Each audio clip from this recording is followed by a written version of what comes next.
Estas férias leve o observador no bolso.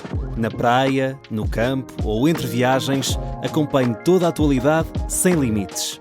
Assine com 40€ de desconto e habilite-se a ganhar uma estadia de 2 noites num dos hotéis boutique da Small Portuguese Hotels. Este verão, desligue da rotina, não da informação. Assine em observador.pt. Horas.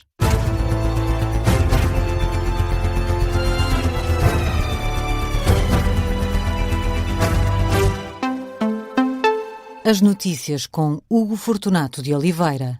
Está dominado o incêndio de Setúbal. O fogo teve origem numa viatura e alastrou-se depois a uma zona de mato. A agência Luz, a fonte da Proteção Civil, diz que o incêndio foi dado como dominado à 1 da manhã. De acordo com o Comando Subregional de Emergência e Proteção Civil da Península de Setúbal, o fogo causou 10 feridos ligeiros, 8 bombeiros e 2 civis. Além dos feridos, este incêndio chegou a obrigar à evacuação de 25 habitações. Um total de 60 pessoas foram retiradas de casa, ainda que por precaução. Mais acima do mapa, continua em curso o incêndio de Vouzela, em Viseu. Este é um incêndio que lavra há quase 48 horas, deflagrou na madrugada de quinta-feira em Vouzela e propagou-se depois para os concelhos de Oliveira de Frades, Tondela e Águeda. Em Tondela, o incêndio foi, no entanto, circunscrito e a A25, que chegou a estar cortada entre os nós de Vouzela e Reigoso, foi reaberta ainda antes da meia-noite. Informação confirmada pela Proteção Civil e pela GNR de Viseu. A agência Lusa, no incêndio de Vouzela, 9 pessoas ficaram feridas, 2 das quais com gravidade, um homem de 55 anos com queimaduras de 2º e 3º grau e outro de 34 com traumatismo craniano após uma queda de uma carrinha que transportava água para combater o fogo. Ambos foram transportados de helicóptero pelo INEM para os hospitais da região. O líder do Chega pede ao Primeiro-Ministro que aprenda com os erros do passado, isto na gestão dos fogos rurais. André Ventura esteve numa conferência em Lisboa. O líder do Chega criticou a deslocação de Luís Montenegro ao Canadá para assistir ao Jogo de Portugal, numa altura crítica para os incêndios no país. Não é uma boa imagem o país estar a arder e o Primeiro-Ministro estar fora do país, seja em festas de futebol, seja em festas do Pontal. Não é uma boa imagem e as pessoas não gostam disso, nem gostam de sentir que aqueles que têm a obrigação de os representar, mas sobretudo de coordenar esforços da administração pública, estão numa festa qualquer ou num evento qualquer, por mais relevante que ele seja do ponto de vista simbólico e do ponto de vista nacional.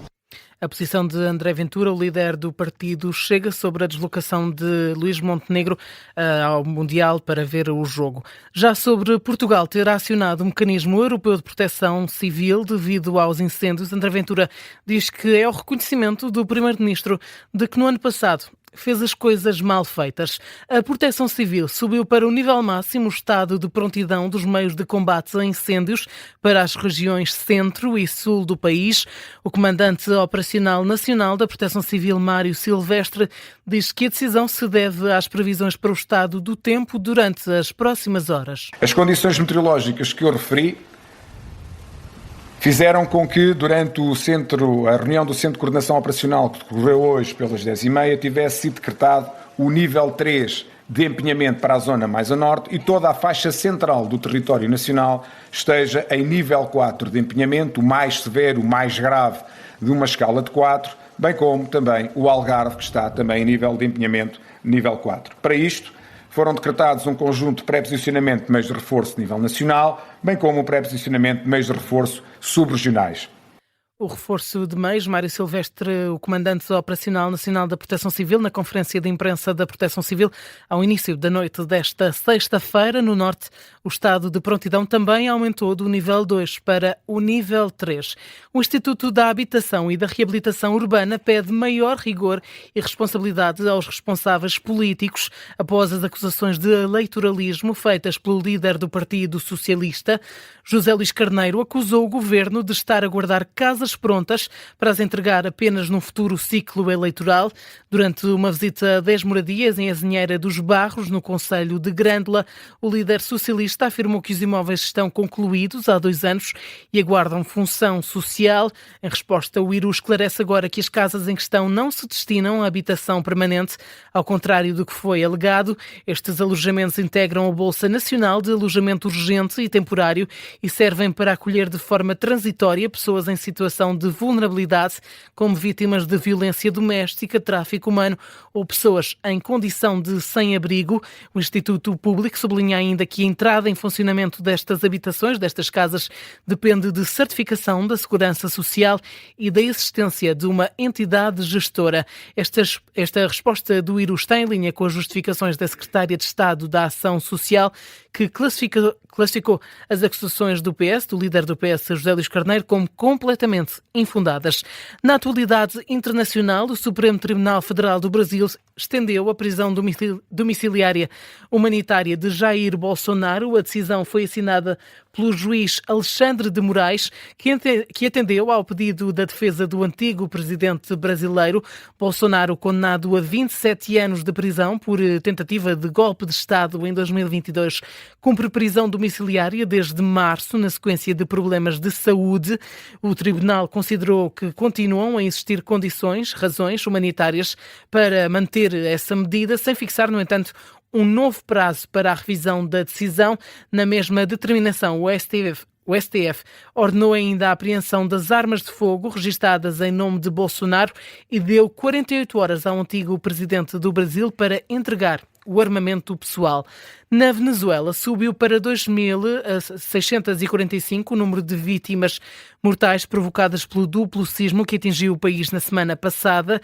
O último balanço das autoridades venezuelanas dá ainda conta de mais de 12.600 feridos. Num comunicado publicado nas redes sociais, o presidente do Parlamento da Venezuela, Jorge Rodríguez, adianta também que cerca de 15.000 pessoas ficaram desalojadas. Quanto ao número de desaparecidos, os dados continuam a ser incertos. As autoridades evitam divulgar um balanço oficial, mas as Nações Unidas estimam que o número de pessoas desaparecidas ronde as 50.000. Também o número de portugueses e lusodescendentes mortos subiu esta sexta-feira para 89. Segundo o mais recente balanço do Ministério dos Negócios Estrangeiros, há ainda registro de 60 desaparecidos. Entre as 89 vítimas mortais, 77 tinham também nacionalidade venezuelana. Do total, 17 eram crianças e 72 eram adultos. Rumamos ainda neste jornal às Américas para falarmos sobre o Mundial. Acabou o sonho para Cabo Verde neste campeonato do mundo.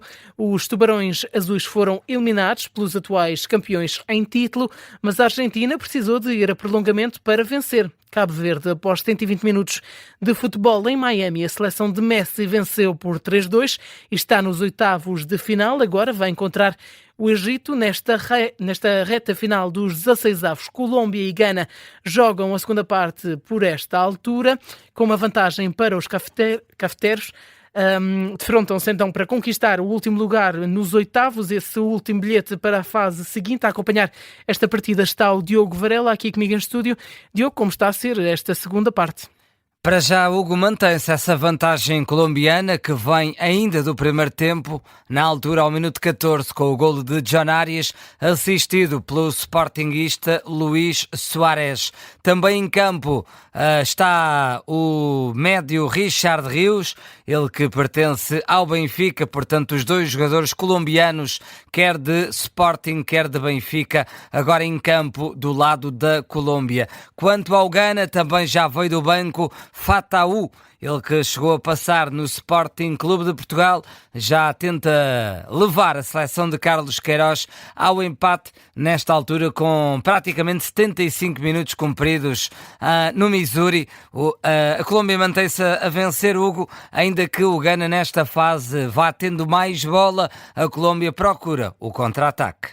O balanço desta segunda parte, até o momento, numa altura em que a Colômbia ganha vantagem frente ao Gana de Carlos Queiroz.